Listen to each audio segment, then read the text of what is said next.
Tiada pernah sedetik pun, tiada pernah kau tinggalkan. Sungguh mulia dan sempurna, hanya kau layak disembah. Yesus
Mari kita berdoa bagi kebenaran firman Tuhan pada pagi hari ini.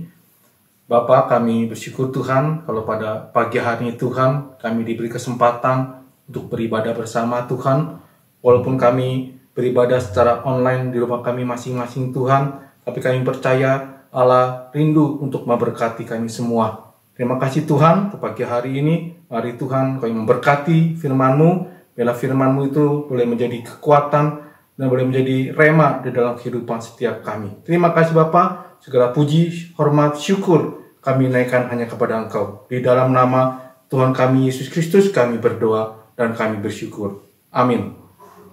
Baik, saudaraku, Shalom. Salam sejahtera di dalam kasih kita, Tuhan kita Yesus Kristus. Pagi hari ini kita akan sama-sama belajar dari seorang tokoh wanita yang sangat luar biasa, sangat diberkati, dan sangat memberikan inspirasi di dalam kehidupan kita. Mari saudaraku kita buka firman Tuhan di dalam Lukas pasal yang ke-8, ayat yang pertama sampai dengan ayat yang ketiga. Demikian firman Tuhan. Tidak lama sesudah itu, Yesus berjalan berkeliling dari kota ke kota, dari desa ke desa, memberitakan Injil Kerajaan Allah. Ke-12 muridnya bersama-sama dengan dia, dan juga beberapa orang perempuan yang telah disembuhkan dari roh-roh jahat atau berbagai penyakit, yaitu Maria yang disebut Magdalena, yang telah dibebaskan dari 7 roh jahat. Yohana, istri Kusa, bendahara Herodes, Susana, dan banyak perempuan lain. Perempuan-perempuan ini melayani rombongan itu dengan kekayaan mereka. Amin. Yang berbahagia adalah setiap kita yang mendengarkan firman Tuhan, yang menyimpannya dalam hati, tentu yang melakukannya dalam kehidupan kita hari lepas hari. Tema firman Tuhan pada pagi hari ini saya beri judul Maria Magdalena. Siapa Maria Magdalena? Di dalam Yohanes pasal 20 ayat yang ke-18 dikatakan, Maria Magdalena pergi dan berkata kepada murid-muridnya, "Aku telah melihat Tuhan," dan juga bahwa dia yang mengatakan hal-hal itu kepadanya. Maria Magdalena adalah seorang wanita yang sangat luar biasa. Dia adalah saksi hidup dari kebangkitan Tuhan. Bukan hanya dia menjadi saksi hidup dari kebangkitan Tuhan, dia juga adalah wanita pertama yang memberitakan akan kebangkitan Tuhan kepada para murid-muridnya. Siapa Maria Magdalena ini, saudaraku? Untuk lebih kita mendapat gambaran yang jelas tentang Maria Magdalena, kita sama-sama akan belajar dari firman Tuhan pada pagi hari ini. Saudaraku, di dalam Lukas pasal yang 8 ayat yang ketiga kita tahu bahwa Maria Magdalena adalah salah satu perempuan yang melayani rombongan Yesus dengan kekayaan mereka. Artinya saudaraku, Maria Magdalena ini adalah wanita yang cukup terkenal, wanita yang cukup dihargai, wanita yang di desanya memiliki kedudukan yang cukup baik. Kekayaannya dikatakan dengan kekayaannya Maria Magdalena melayani rombongan daripada Tuhan kita Yesus. Tapi saudaraku, apakah kekayaan yang dimiliki oleh Maria Magdalena itu sudah membuat kehidupan Maria Magdalena menjadi berbahagia? Saya rasa ayat-ayat yang kita baca di dalam Lukas pasal yang ke-8, ayat yang pertama sampai ayat yang ketiga, kita tahu bahwa ada sisi gelap yang dialami oleh Maria Magdalena. Artinya saudaraku, kekayaan yang dimiliki oleh Maria Magdalena tidak menjamin kebahagiaan, tidak menjamin kehidupan yang sukacita yang dialami oleh Maria Magdalena. Banyak, saudara, kalau kita lihat orang-orang yang memiliki kekayaan yang berlimpah, tapi hidupnya tidak memiliki sukacita. Ada banyak orang yang memiliki uang, tapi hidupnya penuh dengan kekhawatiran, saudaraku. Mungkin ini juga yang dialami oleh Maria Magdalena. Dia memiliki harta, memiliki kekayaan yang banyak, tapi kekayaannya itu tidak membuat kehidupan Maria Magdalena menjadi bahagia. Jadi apa yang membuat kita bisa berbahagia, saudaraku? Yang membuat kita bisa berbahagia kalau hidup kita ada bersama dengan Tuhan kita Yesus Kristus. Yang kedua, saudaraku, kita baca di dalam Lukas pasal yang ke-24 ayat yang ke-10 dikatakan perempuan-perempuan itu ialah Maria dari Magdala dan Yohana dan Maria ibu Yakobus dan perempuan-perempuan lain juga yang bersama-sama dengan mereka memberitakannya kepada rasul-rasul. Dikatakan melalui Lukas pasal 24 ayat ke-10 ini, kita tahu bahwa Maria Magdalena adalah Maria yang berasal dari Magdala.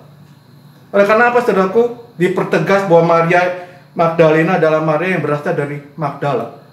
Oleh karena pada zaman itu, saudaraku, pemakaian nama Maria itu sangat umum dipakai oleh banyak orang. Ada Maria dari Betania, kita tahu. Ada Maria ibu Tuhan Yesus.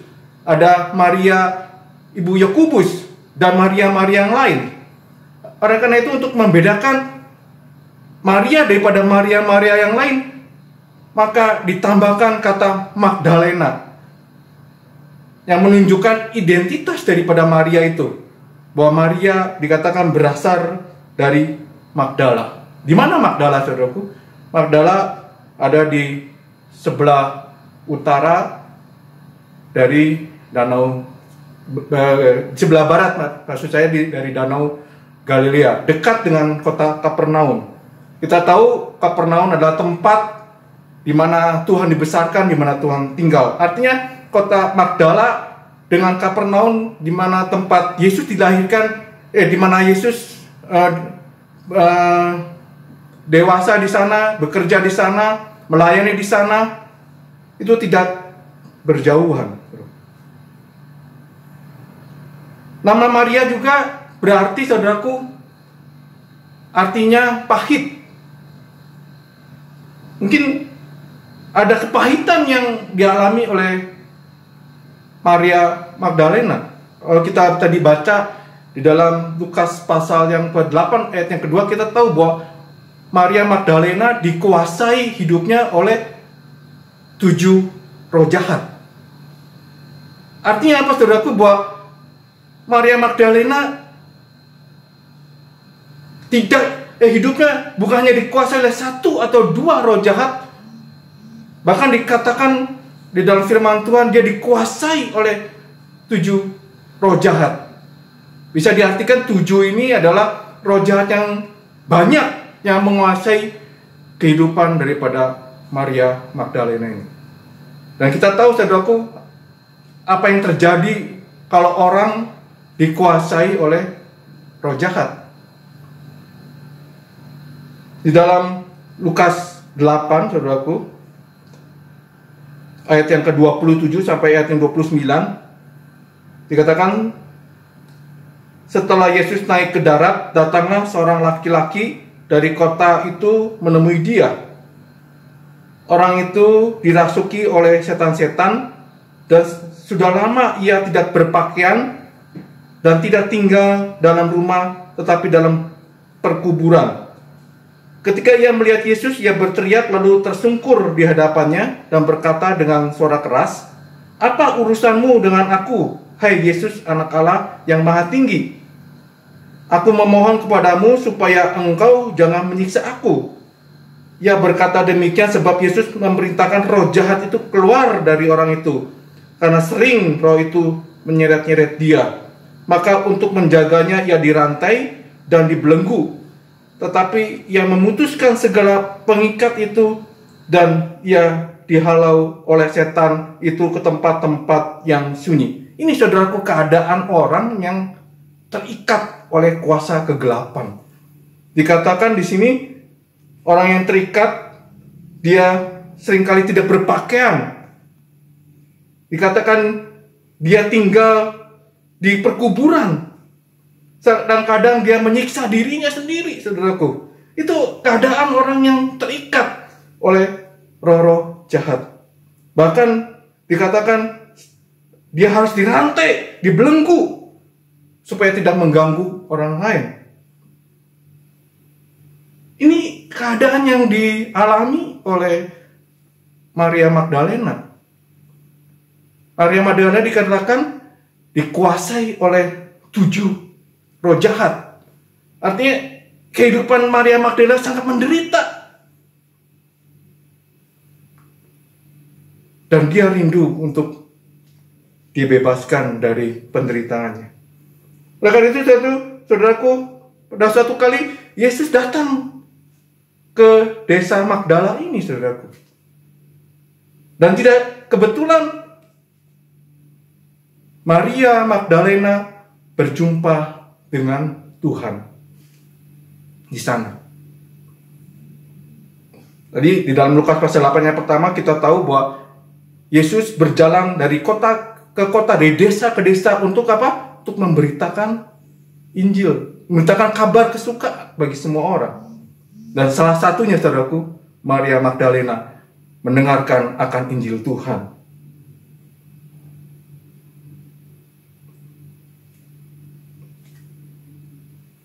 Apa yang dapat kita pelajari dari kehidupan Maria Magdalena, saudaraku?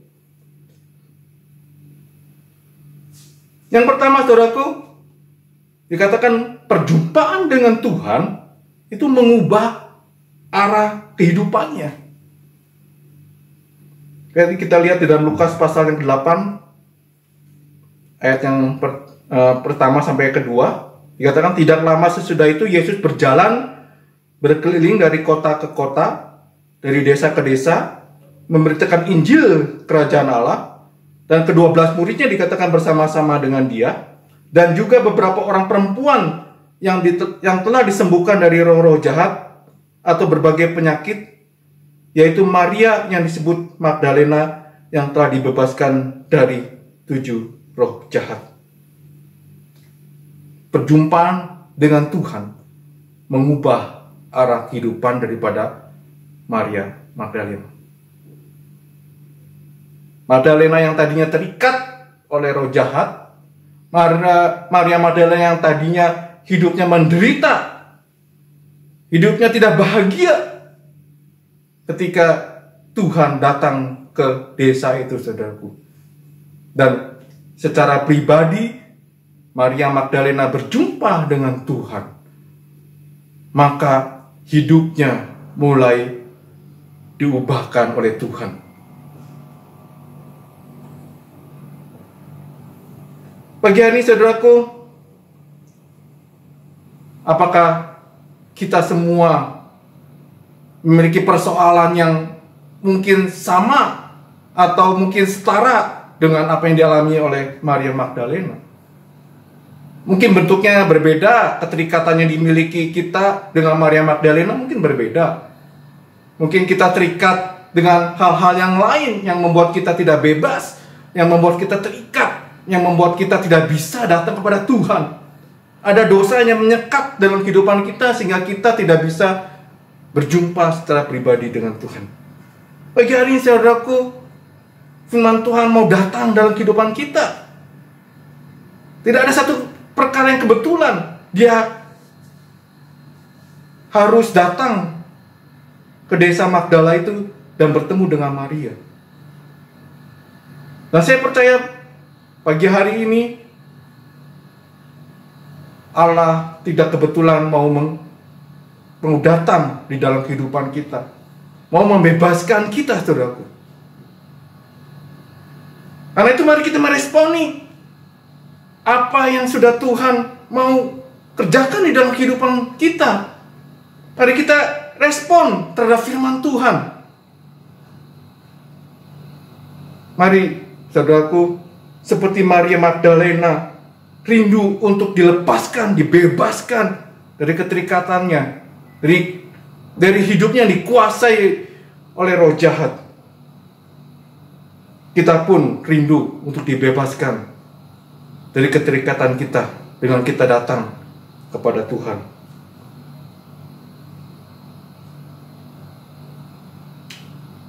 Hal yang kedua, saudaraku, yang kita boleh belajar dari Maria Magdalena, dikatakan yang kedua, saudaraku, Maria Magdalena menyerahkan hidupnya kepada Tuhan. Kita lihat di dalam Lukas 8 ayat yang ketiga, Yohana, istri Kusa, bendahara Herodes, Susana, dan banyak perempuan lain, perempuan-perempuan itu melayani rombongan itu dengan kekayaan mereka. Saudaraku, kehidupan Maria Magdalena tidak berhenti hanya sampai dia menerima Tuhan sebagai Tuhan dan Juru Selamatnya secara pribadi. Kehidupan Maria Magdalena tidak berhenti hanya sampai dia sudah dibebaskan dari keterikatannya. Tidak, saudaraku. Di dalam Lukas pasal yang 8 ayat ketiga kita dapati bahwa Maria Magdalena rindu untuk melayani Tuhan. Kita tahu, saudaraku, pada zaman itu seorang wanita tidak mempunyai peranan yang sentral, tidak boleh berbicara secara terbuka di muka umum, tidak bisa bersaksi, saudaraku. Itu zaman pada waktu itu. Wanita itu adalah kelas sekunder. Karena itu tidak leluasa, tidak bisa seorang perempuan itu bersaksi. Tapi Maria Magdalena menyerah dengan kodratnya sebagai wanita pada waktu itu, sehingga dia tidak bisa datang kepada Tuhan untuk melayani dia. Dalam ayat yang ketiga dari Lukas pasal yang ke-8 kita tahu bahwa Maria Magdalena bersama dengan perempuan-perempuan yang lain, dikatakan seperti itu, melayani rombongan Tuhan dengan kekayaannya. Artinya apa, saudaraku? Kita tidak bisa dibatasi.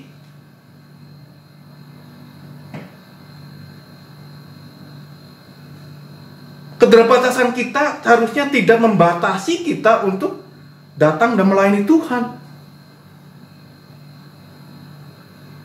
Maria Magdalena terbatas bagi kodratnya sebagai wanita, tapi dia punya cara lain untuk melayani Tuhan, yaitu dengan harta kekayaannya yang dimilikinya, dia pakai untuk melayani Tuhan.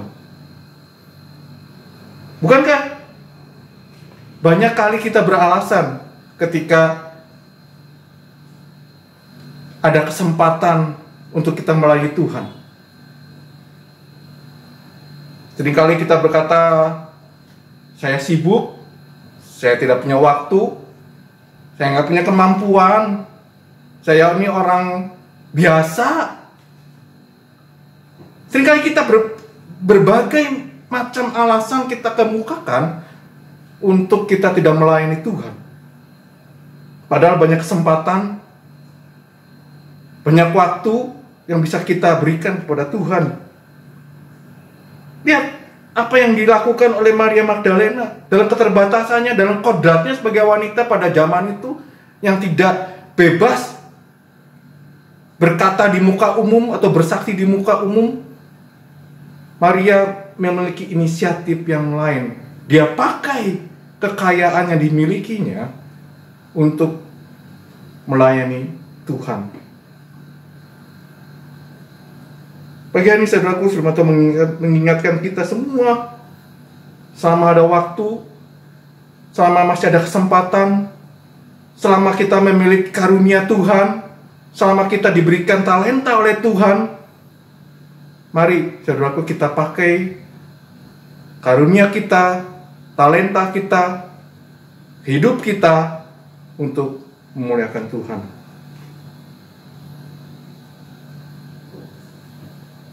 Yang ketiga, saudaraku, apa yang kita dapat pelajari dari Maria Magdalena? Dikatakan Maria Magdalena setia mengiringi Yesus sampai akhir hidupnya. Kalau jadi orang Kristen, saudaraku, jangan setengah-setengah. Kalau mau ikut Tuhan, mari kita ikut Tuhan dengan sepenuh hati kita. Jangan kita tidak panas dan juga tidak dingin. Kalau mau ikut Tuhan, mari kita ikut Tuhan dengan segenap hati kita, dengan sepenuh hati kita. Full heart. Kita mau mengikuti Tuhan. Mari saudaraku, kita lihat dalam Yohanes pasal yang 20 ayat yang pertama. Dikatakan demikian. Pada hari pertama minggu itu, pagi-pagi benar, ketika hari masih gelap, pergilah Maria Magdalena ke kubur itu dan melihat bahwa batu telah diambil dari kubur. Maria Magdalena adalah wanita pertama, saudaraku, dikatakan adalah wanita pertama, tadi saya sudah saksikan di depan, wanita pertama yang menyaksikan tentang kebangkitan Tuhan. Bukan hanya itu, dia adalah wanita pertama yang menyaksikan dan berbicara, bersaksi kepada murid-muridnya tentang kebangkitan Tuhan. Tidak semua orang mendapatkan hak istimewa seperti itu, saudaraku. Dan Maria Magdalena mendapatkan hak istimewa itu. Dan luar biasanya, saudaraku, di sini kita lihat di dalam Yohanes 20 ayat yang pertama dikatakan pada pagi benar pada minggu pertama itu. Dikatakan pada waktu hari masih gelap. Orang mungkin masih tidur. Tapi Maria Magdalena datang ke kubur Yesus. Untuk apa, saudaraku, Maria datang ke kubur Yesus? Menurut kebiasaan zaman itu, saudaraku, ada istilah Yahudi, biasanya orang pagi-pagi datang ke kubur Yesus untuk memberikan apa? Rempah-rempah kepada orang yang sudah meninggal. Tapi saya percaya bukan itu alasannya mengapa Maria pagi-pagi benar datang ke kubur Yesus. Selama dalam pelayanannya bersama dengan Yesus, saudaraku, saya percaya Maria Magdalena pernah mendengar tentang perkataan Yesus yang berkata bahwa anak manusia harus menderita, mati disalib, dan pada hari ketiga akan bangkit. Dan ini, saudaraku, yang menjadi alasan Maria Magdalena pagi-pagi benar datang ke kubur Yesus. Oleh karena Maria mau berjumpa dengan Tuhan.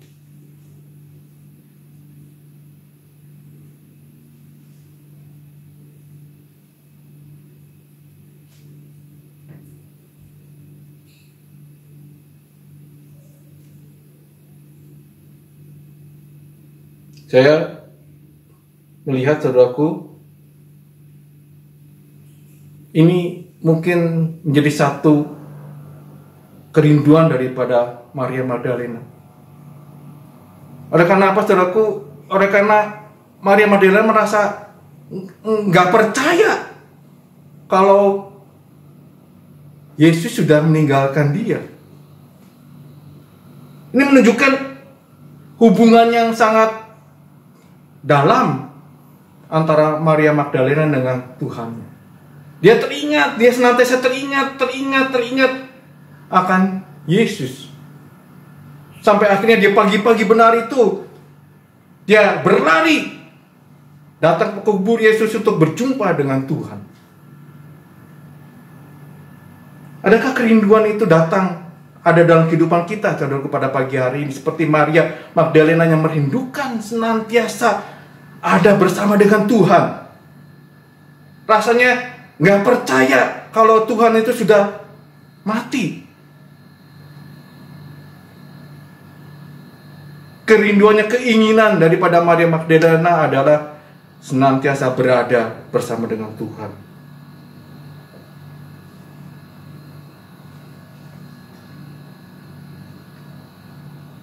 Ada banyak hal yang kita lihat akan kesetiaan Maria Magdalena dalam mengiringi Tuhan. Kita lihat di dalam Matius pasal yang ke-27 ayat ke-55 sampai dengan ayat yang ke-56. Dan ada di situ banyak perempuan yang melihat dari jauh, yaitu perempuan-perempuan yang mengikuti Yesus dari Galilea untuk melayani Dia. Di antara mereka dikatakan Maria Magdalena dan Maria ibu Yakobus dan Yusuf dan ibu anak-anak Zebedius. Dikatakan Maria Magdalena melayani Tuhan sampai pada akhir Tuhan Yesus mati di kayu salib.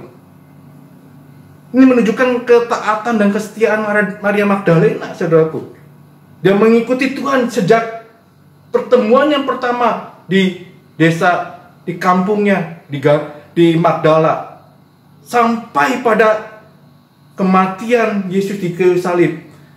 Maria Magdalena selalu mengiringi Yesus, selalu ada di dekat Yesus. Karena itulah yang menjadi kerinduan daripada Maria Magdalena.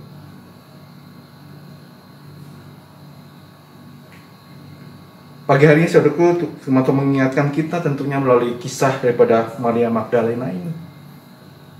Apakah ada kerinduan yang terus-menerus dalam hati kita, kerinduan yang dalam hati kita, senantiasa berada dan dekat dengan Tuhan kita Yesus Kristus?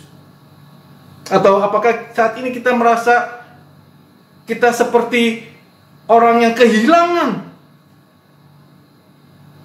persekutuan dengan Tuhan? Rasanya kita sudah menjauh. Rasanya kita semakin hari semakin menjauh dari Tuhan. Mari saudaraku, melalui kisah Maria Magdalena ini, kita memperbarui hati kita, memperbarui hidup kita, untuk kita memiliki kerinduan yang sama, kerinduan yang mendalam, kerinduan untuk selalu dekat, kerinduan untuk selalu bersekutu dengan Tuhan. Karena itu yang memberikan kebahagiaan di dalam kehidupan kita.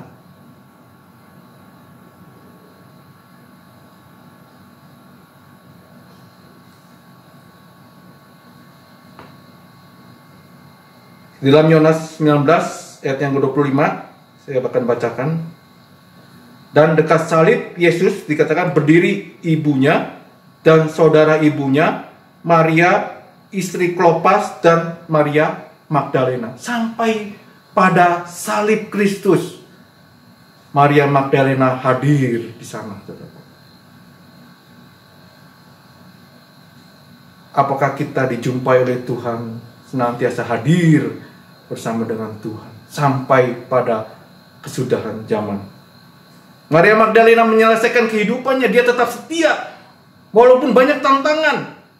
Nggak mudah, saudaraku, tidak mudah seorang perempuan berani dan memperlihatkan keberaniannya sampai mendekat di kayu salib. Saudara, kita lihat para murid-murid Tuhan. Petrus yang disebut pemberani, gagah, perkasa. Tapi ketika ada seorang wanita yang berkata, "Kamu adalah salah satu murid Tuhan," apa yang dikatakan oleh Petrus? "Aku tidak mengenal dia." Dan murid-murid yang lain dikatakan lari meninggalkan Yesus. Tapi Maria Magdalena, saudaraku, dia sampai pada salib Tuhan, dia berada di sana.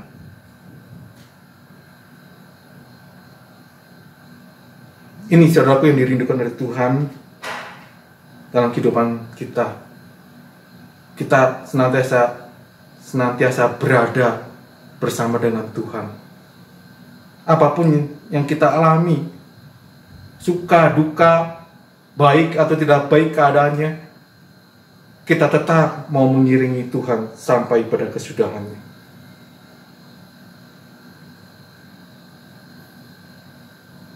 Ini, saudaraku, kisah Maria Magdalena yang boleh memberkati kita pada pagi hari ini. Ada 3 hal yang tadi saya bagikan melalui firman Tuhan pada pagi hari ini, bahwa perjumpaan dengan Tuhan, perjumpaan Maria dengan Tuhan mengubah arah kehidupannya dari orang yang dikuasai oleh roh jahat, dari orang yang berdosa, diubahkan oleh Tuhan kepada kemuliaannya. Kita pun sama, adalah orang yang berdosa yang diubahkan oleh Tuhan pada kemuliaannya. Yang kedua, saudaraku, perjumpaan dengan Tuhan membuat hidup Maria Magdalena berarti. Dan kita pun sama, ketika kita datang kepada Tuhan, berjumpa dengan Tuhan, mari kita mempersembahkan hidup kita bagi kemuliaan Tuhan. Yang ketiga, saudaraku, perjumpaan dengan Tuhan menghasilkan sikap setia kepada Tuhan sampai pada kesudahan zaman. Artinya, saudaraku, kita mau hidup kita ini senantiasa setia, senantiasa taat dalam keadaan suka, dalam keadaan duka, dalam keadaan apapun, kita mau tetap setia mengiringi Tuhan. Dan biarlah kiranya firman Tuhan pada pagi hari ini, saudaraku, kisah tentang Maria Magdalena ini boleh menjadi berkat bagi kita semuanya. Amin. Mari kita berdoa. Bapa, terima kasih untuk kebenaran firman-Mu Tuhan pada pagi hari ini yang sudah mengingatkan kami kembali akan kasih dan anugerah-Mu dalam kehidupan kami. Lewat kematian-Mu Tuhan di kayu salib, Tuhan telah mengubah kehidupan kami yang dulunya berdosa, yang dulunya terikat oleh kuasa-kuasa kegelapan Tuhan. Tapi oleh karena kasih anugerah-Mu, kami boleh diselamatkan Tuhan. Kami boleh hidup yang kekal bersama dengan Engkau Tuhan. Terima kasih Tuhan Yesus. Dan juga jadikan Tuhan hidup kami ini berarti. Kami mau Tuhan hidup kami melayani Engkau Tuhan. Kami mau Tuhan hidup kami persembahkan hanya kepada Engkau Tuhan. Dan akhirnya Tuhan jadikan hidup kami adalah orang-orang yang setia senantiasa melayani Engkau Tuhan. Mengikuti Engkau sampai pada kesudahan zaman. Terima kasih Bapa, terima kasih Tuhan. Materikan kebenaran firman-Mu itu Tuhan dalam setiap langkah kehidupan kami. Biarlah firman-Mu Tuhan boleh menjadi pedoman, boleh menjadi pegangan, dan kami lakukan dalam kehidupan kami lepas hari. Amin.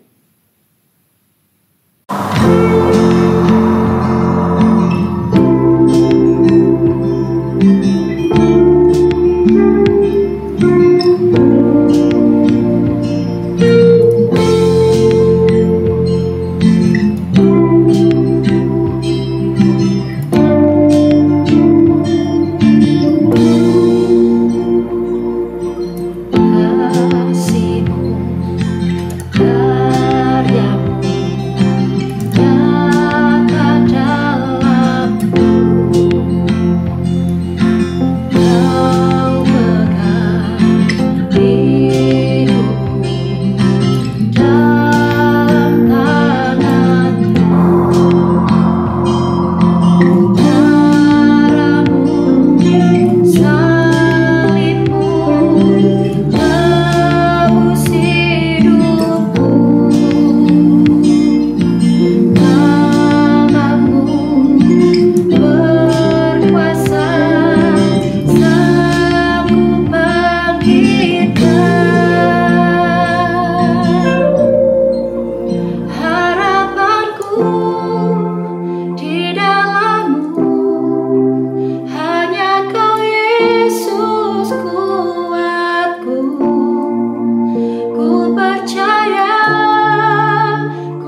Puji Tuhan, memasuki bulan Juni ini kita mengucap syukur kepada Tuhan. Kita semua ada dalam keadaan yang baik, yang sehat, dan selalu ada dalam berkat dan lindungan Allah saja. Mari sama-sama Bapak Ibu Saudara sekalian, kita akan persiapkan perjamuan kudus, dan saudara bisa mempersiapkan roti dan anggur di rumah masing-masing. Kita percaya bahwa Allah hadir di tengah-tengah kita dan Dia akan menjamah kita. Mari sama-sama kita berdoa terlebih dahulu. Bapa, di dalam nama Yesus kami sungguh mengucap syukur kalau pada saat ini kami boleh kembali diingatkan akan pengorbanan Yesus di atas kayu salib untuk menebus segala dosa dan kesalahan kami, untuk kami boleh menjadi anak-anak Allah, kami menjadi orang-orang yang memiliki surga di dalam kehidupan kami ya Tuhan. Dan kami mengucap syukur kalau kami boleh senantiasa mengerti pengorbanan-Mu di atas kayu salib. Oleh karena itu ya Bapa, beri kepada kami kekuatan dalam perjamuan kudus ini. Ampuni segala dosa dan kesalahan kami, Engkau yang menyucikan kehidupan kami senantiasa. Tuhan juga yang menjamah hamba-Mu. Kami semua boleh dilayakkan di dalam perjamuan kudus ini. Kami semua boleh menerima berkat yang datang daripada Allah saja. Terima kasih Bapa, kami mengucap syukur hanya di dalam nama Tuhan Yesus Kristus. Amin. Apabila Bapak Ibu Saudara sekalian sudah memiliki anggur dan roti di rumah masing-masing, mari kita mempersiapkan diri untuk perjamuan kudus ini. Saya undang Bapak Ibu Saudara sekalian bangkit berdiri. Kita ambil roti di tangan kanan kita, mengucap syukur atasnya karena pengorbanannya di atas kayu salib menyelamatkan saudara dan saya. Pada waktu malam Ia akan diserahkan.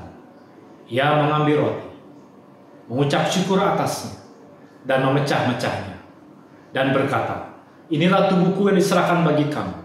Perbuatlah ini menjadi peringatan akan aku." Mari kita makan roti ini di dalam nama Tuhan Yesus Kristus.